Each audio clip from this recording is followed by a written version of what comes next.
Hello, welcome back to the channel. Trader Yorkie here, once again looking to get out for Nowt, as I take you back in to my time as a Vagrus of a comitatus. No. Yes. In the Riven Realms. Let's go. We just set out on our journey. Or we were setting out anyway. And need to find what we could do to make some money. Well, right now it looks like what we can do is not a whole lot. We need to make it up to Karnak Station.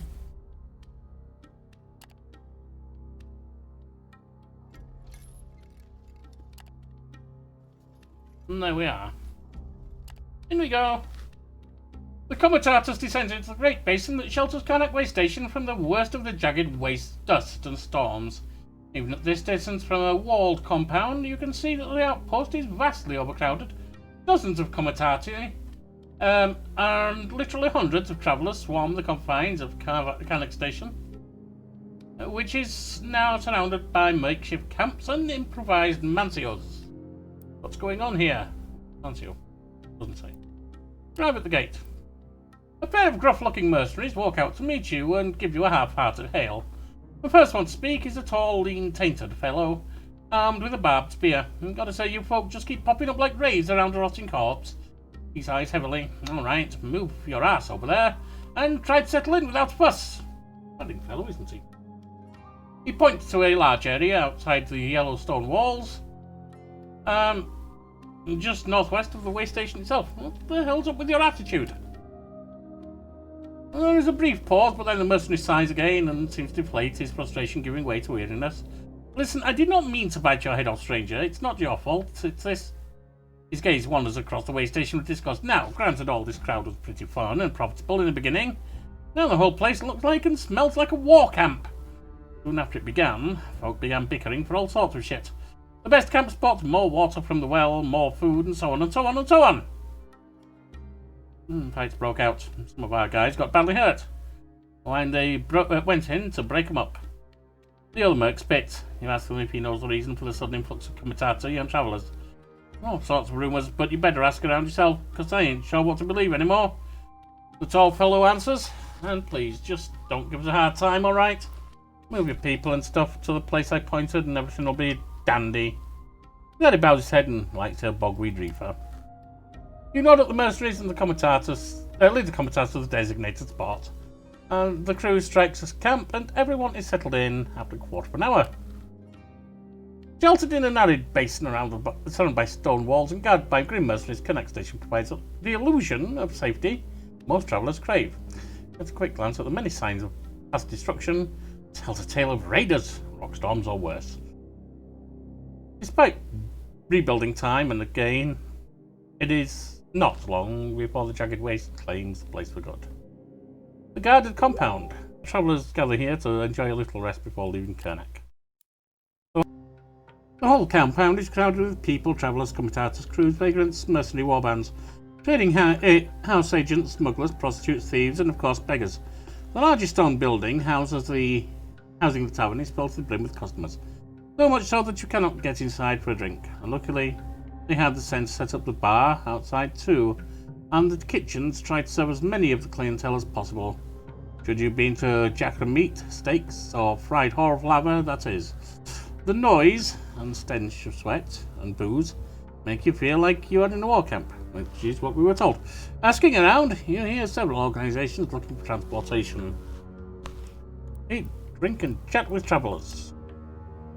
After ordering a mug of mushroom ale and some food, you sit down on a bench under dusty awnings and take a look around. There are all kinds of people here. Ferocious-looking orc mercenaries arm wrestle at a long table nearby, laughing out loud at bawdy jokes. A tainted woman, juggling knives with 6 long, three-jointed arms, intimidating dragonkin warriors in colourful steel armour, Darkian traders lounging on large pillows around a small portable table, with cups and coffee and a hookah, a dwarf selling scavenged junk from the back of a tumbled-down cart, even weird insect people you've never seen before chittering away in their melodious language. There's some other vagary you can talk to, and soon learn the reason for this state of this place. Apparently, the Imperial legions have closed off this but they only passed through the Seppi's Mountain in the south not too long ago, turning back anyone and everyone on both sides. This plunged travel plans and business enterprise of many into utter chaos. People suspect that this is a reaction to the strange earthquake several weeks ago and the terrible windstorms that followed. The winds have been crazier than usual ever since, and many people engulfed by them complain about having nightmares and constant headaches. Ask about the blockade. A small pot-bellied swarthy Bandleman, reputedly a spice trader, tells you the tale of his encounter with the soldiers at the pass just several days ago. They told him that a new senatorial decree forbids anyone except military personnel passing through the mountains from either side, due to concern for their safety. No further explanation was given, and it looks like a small army had joined the garrison at the Twin Towers. Is ancient fortifications. Okay.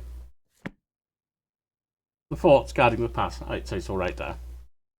The Legionnaires mean business too, pal. The Bandol traveller waves his hand dismissively. I don't advise going down there and playing tough. It's clear that the Imperials truly well shat themselves for some reason. I doubt they'll ever tell anyone the real reason why. Blockade has caused no great uproar and will surely continue to do so when more and more people realise they're particularly cut off from the lands and provinces south. Hardest it are vaguely such as yourself who now to rethink their destinations entirely. Ask something else. About the legions. A tall, lean, shadowed woman with long, blonde, braided hair talks about being stopped by a legionnaire patrol and told to turn back during her ranging southwest. You're sure she and her shady companions are either bandits or slavers. More of them seem to be moving south, I tell you, she spits. There's something going on.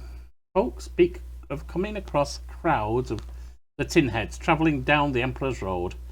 She leans closer and whispers, her breath stinking of cheap booze. Some say that strange beasts roam the wasteland, and that ever since the quake, something really bad is crawling all over the southern wastes.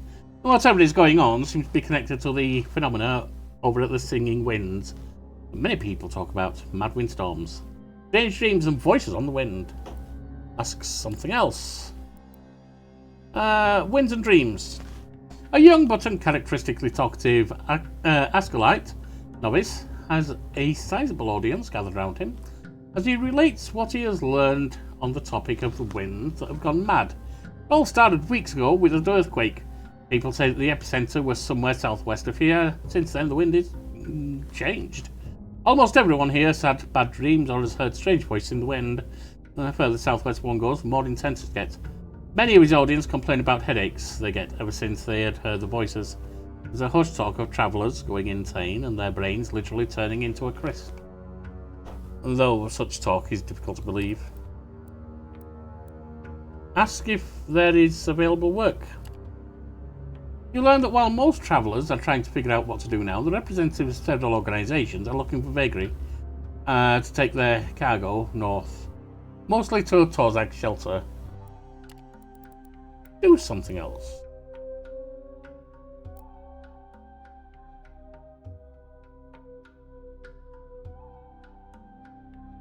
Alright, we know all that. Eat and drink with travellers. Talk to the agents of factions looking for someone to haul goods. A quick survey of the options reveals several factions are willing to pay you for hauling their cargo and taking some people to Togside shelter to the north. There are agents of a trading house trying to cut losses, as well as a bunch of shady fellows, probably smugglers, who promise that you will not regret taking them and their stuff to the great city. Another group, some pilgrims who wanted to reach a shrine in the south. Now we shall turn back toward the shelter. Last but not least, there's a company of foreign merchants from the Dragonlands looking for a new market. Whoever you choose, you'll not be able to strike a deal with another group, and you will have to make sure that the goods and passengers arrive at their destination safe and sound.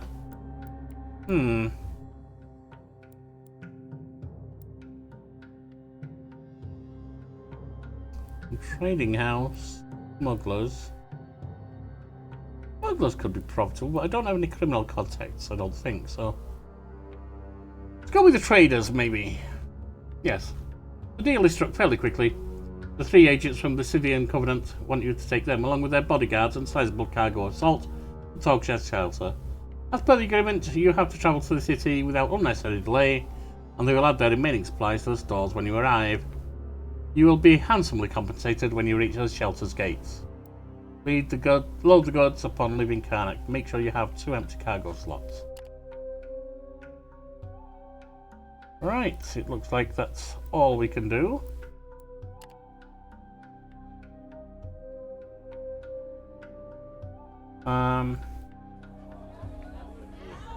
We do have exactly 2 empty cargo slots. So that should be fine.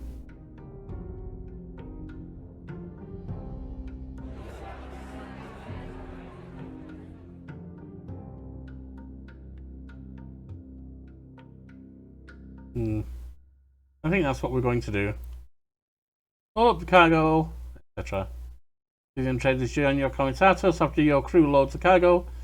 Your newcomers take their place along the line and on the carts. They remind you that going anywhere other than Tog's shelter renders your argument null and void.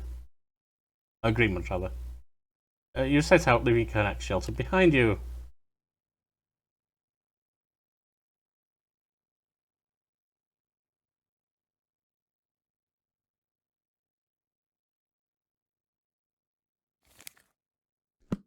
Not that. Ah, there's the map. And we're heading up here.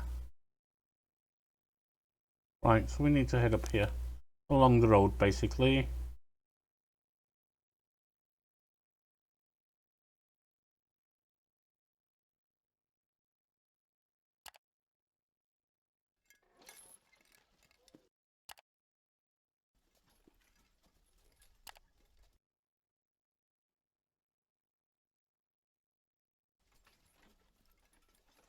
Do I know how far I can go still?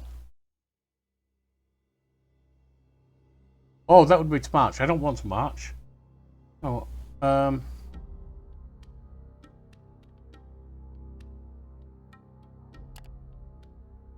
camp. Hey now. And end the day. Alright.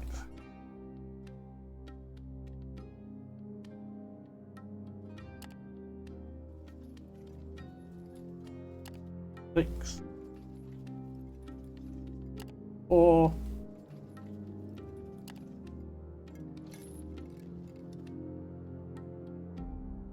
And we'll camp.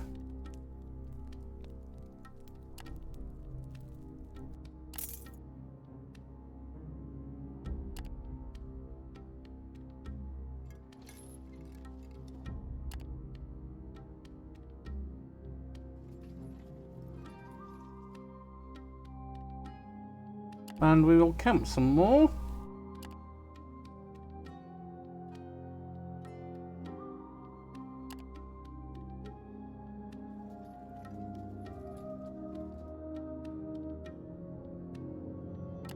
We're almost at the shelter. Right. Camp again.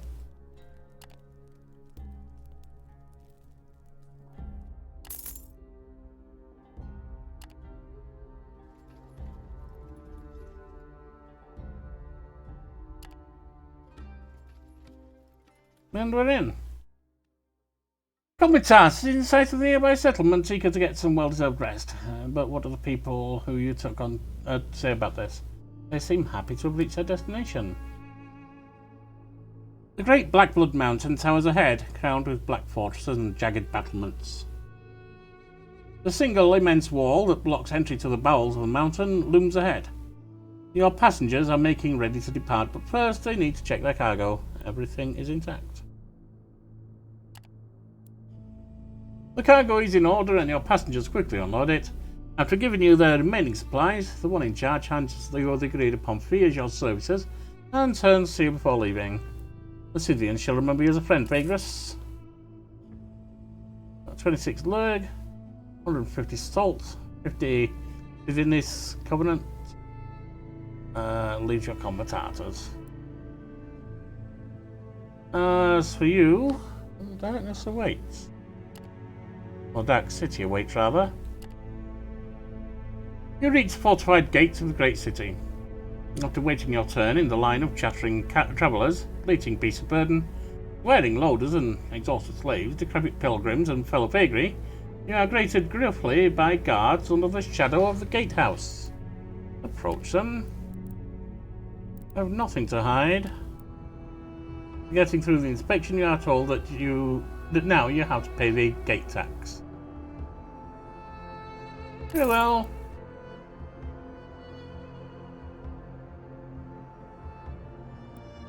Head to the Mansu immediately. Tozag Shelter City. Though the vast caverns and tunnels inside Blackblood Mountain merely gave refuge to war leader Tozag many centuries past, the imperial city of Tenebritris, or as people have been persistently calling it, Tozag Shelter, has sprung up there following the war, managed to transform it into one of the most important settlements of the continent. Often referred to as Segorod's City, the shelter not only houses the Cathedral of the Raging One in its immense ever-dark caves, but it is also a bustling trading settlement and centre of the obsidian harvesting in the region. Thousands of toil and haggle under its weight, 30 wrought iron chandeliers every day, while servants of the Master of Curses deal out justice in the name of their malevolent god. Lawless City. Forever in the twilight of the gigantic cavern and largely lit sparingly by huge iron lamps, Tozag Shelter is a bustling city of many opportunities and perils. You can find all sorts of interesting things, indeed. Go for a stroll to see what we find then. Walking down the dark street, you come to level with an alley in which a small group of legionnaires is gathered, clearly drunk. Two soldiers are holding down a young woman, while another is tearing her cheap tunic apart, while holding a meaty hand over her mouth. Their commander eyes you and your companions suspiciously before turning to you. Everything in order, citizen? No, not everything is in order. You need to stop doing what you're doing. Got it wrong, citizen. You better sod off while I'm in a good mood. The voice of the commander shifts into a threatening right away.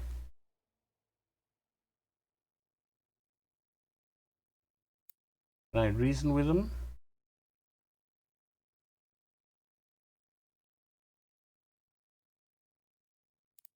Resourcefulness.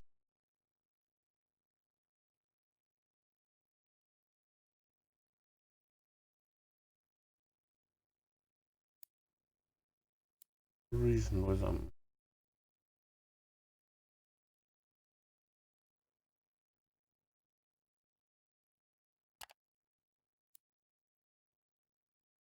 You tell them that their duty is protecting people, not harassing them, but the commander tells you that the young woman is just a slave, so technically they can do whatever they want to her. Reminding them they have to compensate the owner regardless if they are soldiers or no does the trick. If they are soldiers or no does the trick. Especially when you point out that the slave girl seems to be fairly valuable. Grumbling, the soldiers let go of the girl and leave, barking warnings your way. The girl is in shock, but at length she manages to gather her wits and mend her tunic. Thank you in a small voice, not even daring to look in the eye. Tell the slave to return to her owner. Word will spread that you were kind to slaves, however. You tell us, plus 15 abolitionists. With the abolitionists, I'm guessing that's popularity. Forever in the twilight of gigantic cavern, lit sparingly by huge iron lamps, Tozag Shelter is a bustling city of many opportunities and perils. Find all sorts of interesting things. Not today, though. Maybe tomorrow.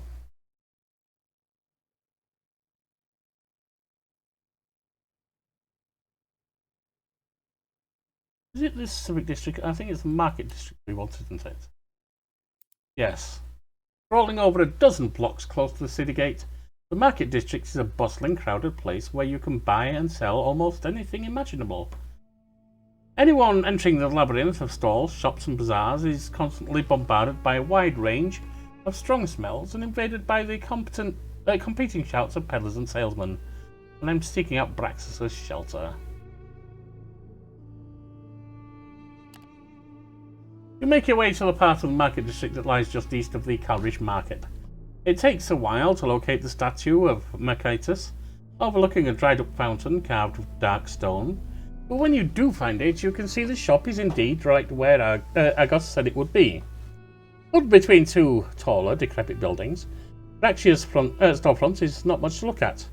Only his name is written on the stone slab above the doorway. No sign, no display, no stall, nothing. Inside is a little dark room with a dirty counter, a strange odour, nondescript trash that barely passes for wares, and a demonkin fellow fiddling absent-mindedly with some strange gadget. He looks up as you enter. "What can I do for you?" he says with a ghoulish grin. Can't help it, he has pointed teeth, a big nose, and a crown of jagged horns that not only adorn the top of his head, but also the sides of his jaws.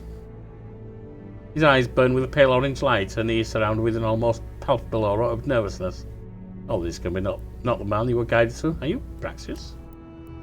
Oh yeah, in the flesh. Braxius bows his head theatrically. You explained to him that an old wanderer called Agos told you to come to him if you wanted to find the right people for a comitatus. Braxius smiles his fiendish smile upon hearing your story. Indeed, I do specialise in connecting with such people. I might have someone you will find useful, and even help you in getting them to join you. And I owe Agos, so there, everyone wins.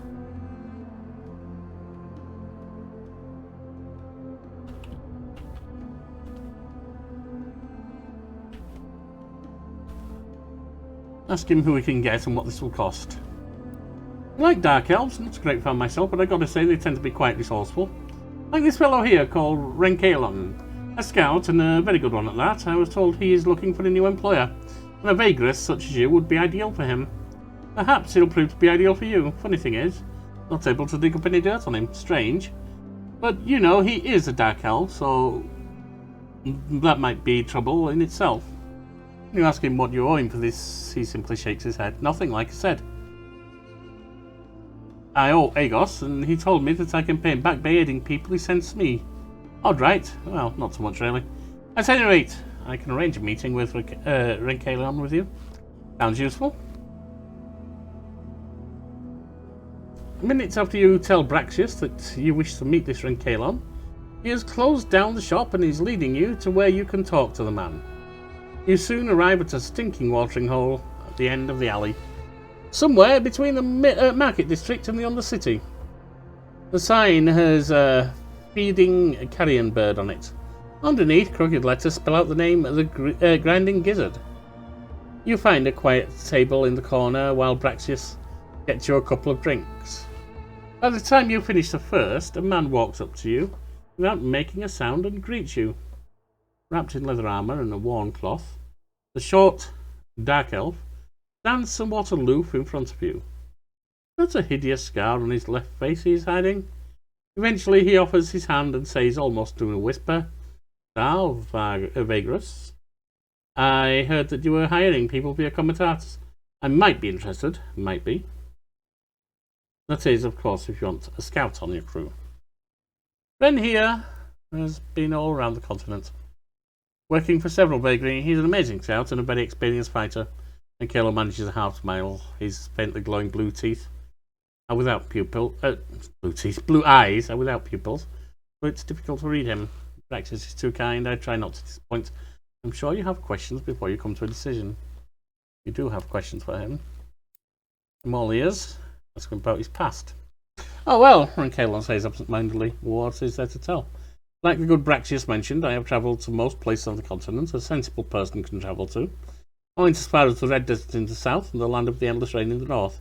And of course I saw things underneath it all you wouldn't believe. I had the luck for working for several renowned vagary. Calvor the Sabor, Sakathma, Ramon Abassi, you may have heard of them. You ask him why a dark elf prefers the surface instead of many underground realms of his people.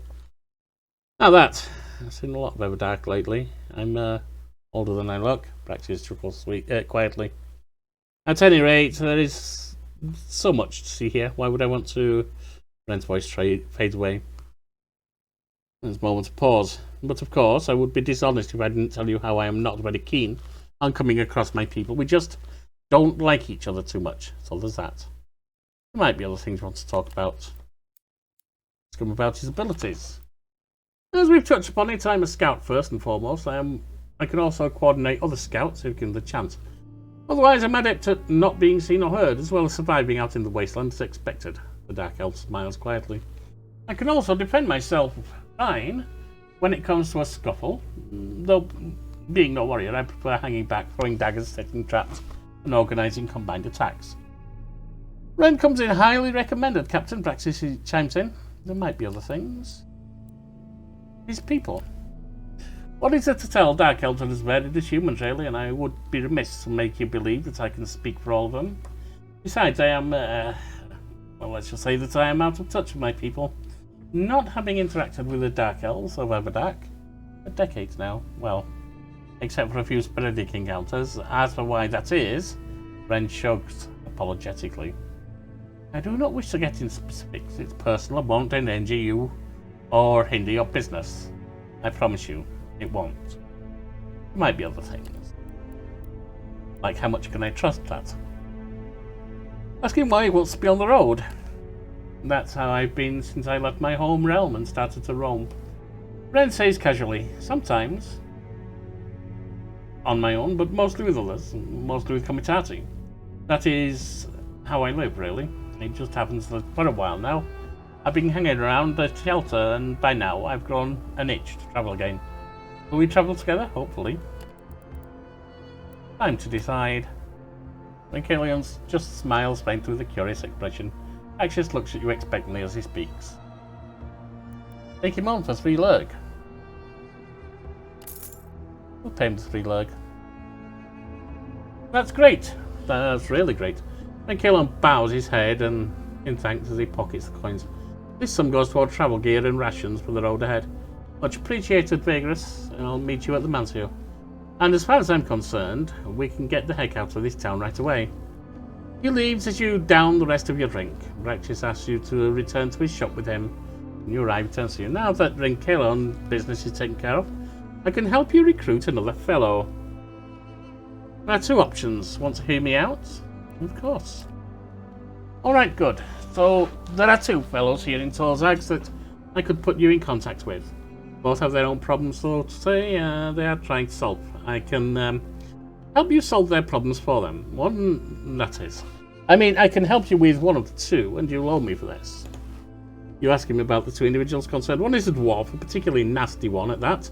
But don't get discouraged. Given the right motivation, all that nastiness can be directed towards your foes, Captain. He's a specialist when it comes to dwarfy stuff, you know, gouging, smuggling, hoarding, business in general, and he's connected. He knows a lot of people in low places. The demon king pawnbroker scratches the base of his horn before going on. The other one is an orc, and a tough one even for his kind. He's somewhat of a celebrity around these parts, won a few gladiator tournaments years ago. But then he started to train folks who wanted to become warriors, rather than warrioring around himself. And I guess now he's fed up with that, wants to travel and fight again. A real champ, you know. I think since we've got a scout, an actual warrior would be good. Raxius gives you one of his predatory smiles. Good, as I've said. Gorgoro is an orc, and as you'd expect, quite a warrior. Somewhat of a celebrity, although according to him his gladiator days are behind him now. However, one of his associates got him into some kind of trouble with powerful people, and now he has to answer it. Since the guy is technically a Lannister, he is given the opportunity to field a couple of gladiators against the gladiator of his accusers, and should he win, clear his name. However, he himself cannot step into the arena, and only Gorgoro stepped up to defend him. Meaning they are 2 gladiators short, but I can get 2 fellows to round out the team. You win the fight using them, and thereby make Gorgoro indebted to you. He wants to leave Torzag anyway, and you would owe me a favour, as I've indicated. You give it thought. After a moment, Axios clears his throat. Do we agree? Agree. Now we're talking, Captain. The pawnbroker claps excitedly. Alright, just go about your business now. I need an hour or so to get things done. When you feel like it afterward, make your way to Dreas Gladiator School here in the Market District. It's in the southwest corner. Talk to Dryas and Gorgoro and offer them 2 gladiators for the upcoming match. When they ask you why you do this, simply say that you want to recruit Gorgoro before you leave the city, and then you only have to win the match. 2 fights I'm guessing you will show up by then. I believe that the orc will need little convincing to join your crew after that. You nod and prepare to take your leave, thanking Praxis for his aid. Don't thank me yet, Captain, and before you forget, you'll owe me, and a day will come when I'll need your aid. He winks and sits down under the counter. Leave the shop out on the street again. And we will save it right there. My friends, join me next time for more of my tales as a Vagrus, leading a comitati in the Riven Realms. You've been a fine audience. I've been Trader Yorkie, and shall see you next time.